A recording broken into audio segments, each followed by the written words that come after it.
Hello guys, good morning.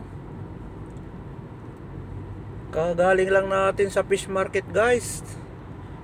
Nagkaroon tayo ng pagkakataon na pupunta ng fish market dito sa Kubar. At nakabili tayo ng 1 kilong tilapia, tapos kalahating kilong alumahan. Yan. Dahil medyo mahaba naman yung paghihintay natin sa alaga natin, 3 oras. Kaya sumaglit tayo dito sa Kubar guys. Ngayon ay galing na ako doon. Kaya pabalik na tayo sa school. Doon na tayo maghihintay ng alaga natin. Makabili tayo ng isda, tapos kunting gulay. So mayroon tayong unti-unting lulutuin guys. Ganun lang ang buhay natin dito guys. Tsaga-tsaga lang. Ayan. At on the way uli tayo papuntang pabalik ng school guys. Ayan. Tutor ko kayo.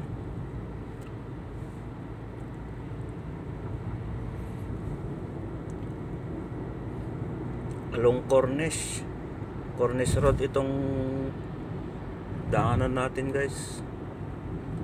Dahil ito yung mabilis na way papunta ng university dahil walang stoplight eh. Ayan. Uuwi sana ako, kaya lang baka masilip ako ni madam do sa bahay. Baka sabihin nag-aaksaya lang ako ng gasolina. Kaya better na maghintay na lang tayo sa school guys. Ayan. Maghintay tayo ng siguro mga may 1 oras pa. Pagdating natin doon ay 11. Ayan, no? 10:45. Mga 11 tayo darating doon. Kasi ang labas niya ay 12:15. Pagka Miyerkules ay 12:15. Bukas Huwebes ay mahaba-haba ulit, from 9 to 2:15 ng hapon. So mas mahaba yung oras nating oras ng paghihintay natin bukas kung masusunod yung schedule niya na yon. Imagine 10 to 2. So 4 na oras yun kung tutuusin.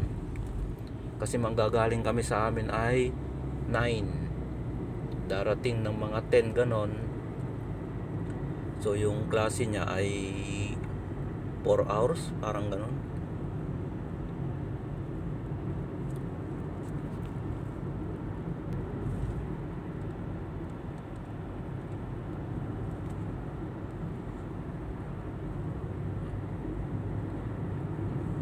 Andito tayo sa gilid ng dagat guys. Ayan o.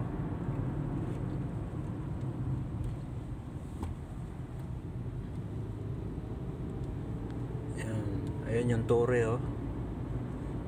Madalas nating nadadaanan. Ayan, gilid ng dagat. Ayan ang dagat guys.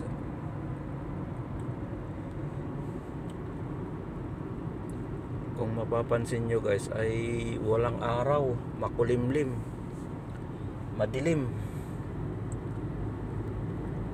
Talagang taglamig na, mahamog. Ayan guys oh.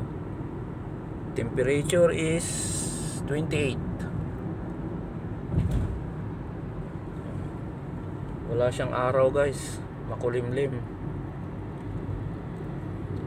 Ayan.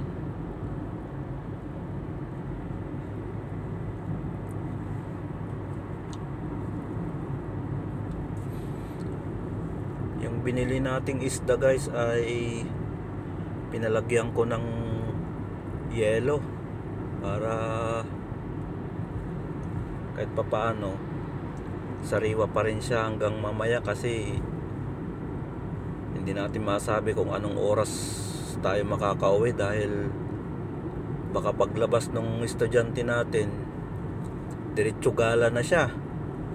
So matatagalan yung uwi natin, at least yung binili nating isda may yellow siya. Ayun, kaya pinalagyan ko. Andyan siya guys, oh. Yan, naka-plastic ko. Gulay at saka isda yan. Ayan. Dito pa rin tayo sa Cornish.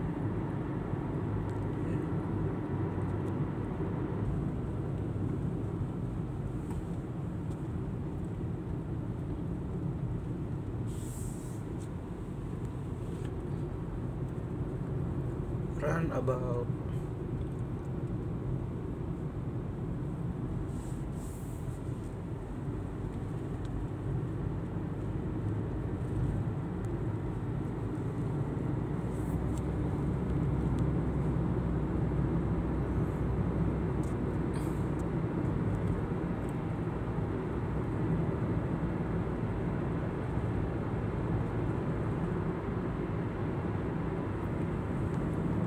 Alam nyo guys, itong mga runabout na ito,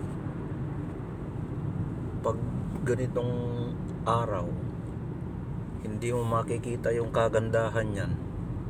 Pero pagdating ng gabi, ang gandang tingnan yan kasi marami siyang ilaw eh. Pagka gumana yung ilaw niya, ang gandang tingnan, lalo na pagkagabi. Yun lang ang maganda dito sa Saudi pagkagabi, lalo na kung nando ka sa itaas ng ng kalawakan sa langit, makikita mo dito sa ibaba pagkagabi, ang gandang tingnan.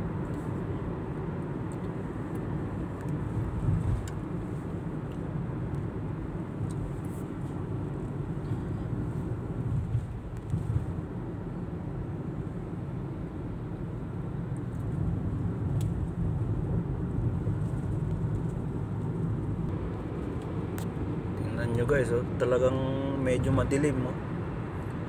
Tingnan mo yung mga kasalubong na mga sasakyan, oh, yung mga iba nakailaw, makulimlim talaga.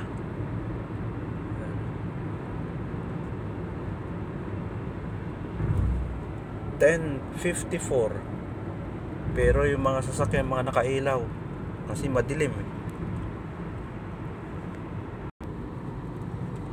Malapit na tayo guys.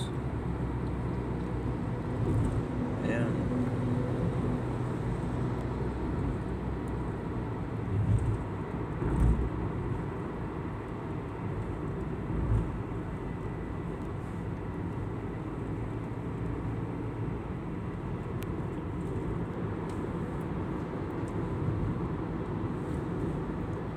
Ayan, malapit na tayo guys. Ayan yung mga school, oh. Ayan. U-turn na lang tayo. Ayan.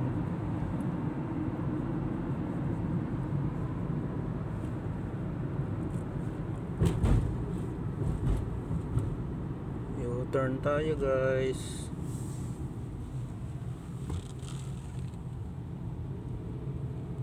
Ayan yung gate ng high school, ng school. Exitan. Pero dito tayo papasok sa kabila.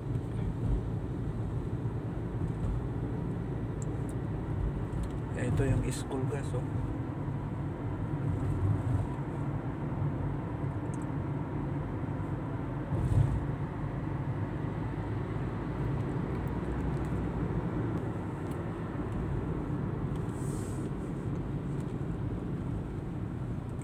Ayan, dito na sa gate guys. Pasok na tayo sa gate.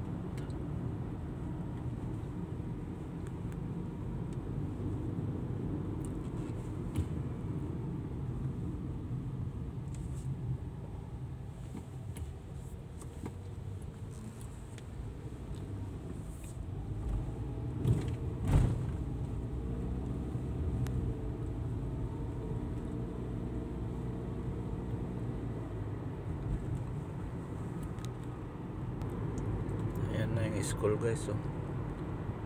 So andito na tayo. Paparada na lang tayo guys.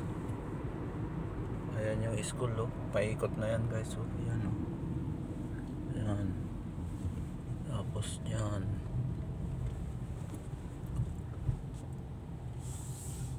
So nandito na tayo sa paradahan guys. Parada na lang tayo dito. So hanggang ganun na lang. Hanggang dito na lang guys.